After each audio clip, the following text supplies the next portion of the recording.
The single most profitable pitcher in all of baseball to support is on the hill today. We're going to talk about it. We're going to talk about who it is, why he's making everyone money, and whether he's worth backing tonight. And that's just one of the two games we're going to talk about on this double gamer for $5 Tuesday, powered by WagerTalk. I'm Ted Savransky. Teddy covers. We're going to talk Braves and Blue Jays. We're going to talk White Sox and Twins. And let's start in Atlanta, where right now, look at the Odds Logic live odds screen. Get a free trial, oddslogic.com/Teddy. 7-day free trial. Or check out wagertalk.com. Look at the live odds. The best live odds in the business, period. But anyhow, the Odds Logic live odds screen right now saying Atlanta really short, -115, -120. Heck, it's as low as -112 out there. Lots of support for Kevin Gausman in the betting markets right now. Total 7.5 juice to the over or 8 juice to the under. And it's worth noting in this situation, I'm seeing 7.5 over -25, which means if you want under, you get a plus price. I'm seeing 8s at plus price to the under, at -115, maybe -120, which means you can get an over 8 at even money. And this is one of those rare scenarios where I might go over 8 even money and under 7.5 at the plus price, as opposed to the other way around. The betting markets are asking you to pay a little bit too much for the number 8, which is not one of the key numbers in MLB. 7, 9, 11, the keyest totals for baseball. And of course, we have to note that MLB totals, they're not independent results. They're one of the few things in sports where what happened yesterday can and does affect legitimately what's going to happen today for two reasons. First, you have a tired pitching staff, you have a worn down bullpen, that's going to affect you very much the next day. Tired pitchers are tired again the next day, when you're using up your staff. So bad pitching and overworked bullpens carry over from one game to the next. Similarly, in MLB, hot hitting matters. And when your lineup starts to click, when you're clicking on all cylinders, that goes until proven otherwise. Similarly, when your lineup's ice cold, look at the Phillies the last couple of weeks. When your lineup's ice cold, you're going to cash unders until proven otherwise. So when you find total streaks, you look to ride them. At least I do, because they legitimately affect the one game's results, legitimately affect the next day. So here's Toronto and Atlanta. All right, the Braves just went 4-2 to the over on their just concluded road trip. They're 10-4 to the over in their last 14 ball games. So they've been an over machine of late. The hitting's been good, the pitching not so much. Toronto, 11, 11, and 14 runs scored in their last 3 games at Baltimore. All overs. The lineup, 5 runs or more in all 3 of those ball games. We've got hot hitters for both squads. Ronald Acuña's on fire for the Braves. That's homers in each of his last 4 games. Quote, I'm feeling better and better every day. Baseball is a process. Sometimes you feel good, but you don't have the results. Now I see results. This is a guy that hadn't homered since April. Now he's got homers in each of the last 4 games, hitting very, very well. It's not like Toronto doesn't have key bats as well that are clicking right now. When you look at these two starters, you can legit make a case for the under. I get it. Gausman's been, unhittable the last 3 games. 18 strikeouts, 3 walks. He's given up 3 runs during that span. 2 runs during that span. He's been really, really good. And Elder's been good for the Braves in general. Although Gausman's games, Elder's been good for the Braves as well, although he is coming off his worst start of the season. Season low, 3 1/3 innings, season high, 6 runs, 9 hits. But when we start looking at this particular total, again, let's talk 7.5. You want to go under 7.5. Elder's games have gotten to 8, 7 of the last 10. Gausman's games have got to 8, 6 of the last 9.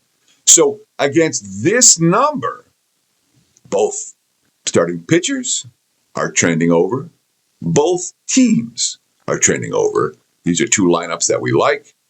And from a bullpen standpoint, there's no disaster here. I talked at the top about, when you find the bullpens that are getting wrecked, you keep on betting against them, you keep on betting overs, and then one day will affect the next. This isn't a scenario where the bullpens have gotten wrecked and we want to keep betting these struggling pitching staffs over the total.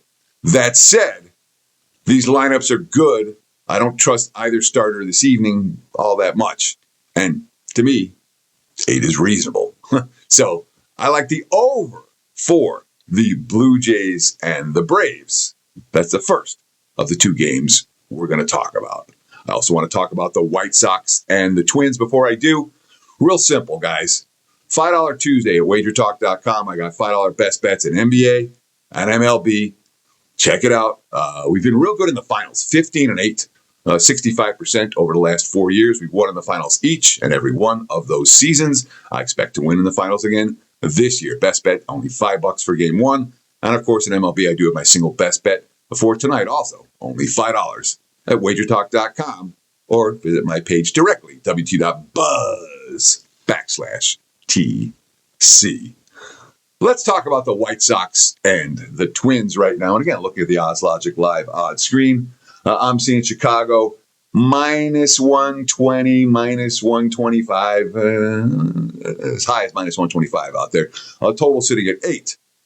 And I teased at the top of the show about the single most profitable pitcher to support in all of baseball. How many of you guys know Davis Martin's name? Well, if you don't, time to learn it. He is pitching like an ace. He has been the single most profitable pitcher to support in all of baseball this year. Think of all the aces. And here's this kid, Davis Martin. He's 10-1. The White Sox are 10-1 in his 11 starts. He's plus 10.3 units. And he pitched against this Twins team last week, 84 pitches. Finished 6 full innings and only 84 pitches. Only allowed 2 hits and 1 run. And that's fairly typical of what we've seen from Martin. And the White Sox, what are they? 15-7 the last 22. They are off a loss. White Sox off a loss, 6-1 in their last 7 tries. So they're playing winning baseball. They're playing winning baseball off a loss. They've got their ace on a hill tonight. Now, Minnesota did snap their 5-game skid last night. That won't be their last 5-game skid this season. But you look at Connor Prelip. White Sox bombed him last week. Only once all season has Minnesota's starting pitcher recorded an out into the 6th inning. He's had multiple walks in 6 straight starts. That's a red flag for a young hurler. And it's also worth noting, the White Sox crushing southpaws to the tune of a 118 WRC plus full season against lefties like Prelip, who they just saw and just bombed last week. Worth noting, the Twins also used their key arms, their top 3 arms out of the bullpen last night. And maybe they're available here, but none of them will be perfectly fresh. And of course, Chicago sent their best slugger, Minataka Murakami, to the injured list last week. Well, now we're seeing Vargas getting red hot, Miguel Vargas, with a pair of dingers again last night. So they've been able to withstand the loss of their slugger. We look for the White Sox to take care of business in Minnesota tonight. Chicago, road chalk for good reason. So Braves and Blue Jays over the total, and White Sox to beat the Twins. Thank you so much for watching, guys. Really, we appreciate the comments, the likes, the follows. We're going to reach 250,000 this week, probably on WagerTalk TV. If you haven't followed, do it right now. You'll get instant alerts when these videos go live, and we're doing quality free play videos each and every day. Not just me, a bunch of cappers and a bunch of guys who know what they're talking about at WagerTalk.com. We appreciate your support. We appreciate the likes, comments, and follows very, very much. Best of luck with all your bets on Tuesday. Check out the $5 Tuesday pricing, and have yourself a great day. Thanks for watching WagerTalk TV.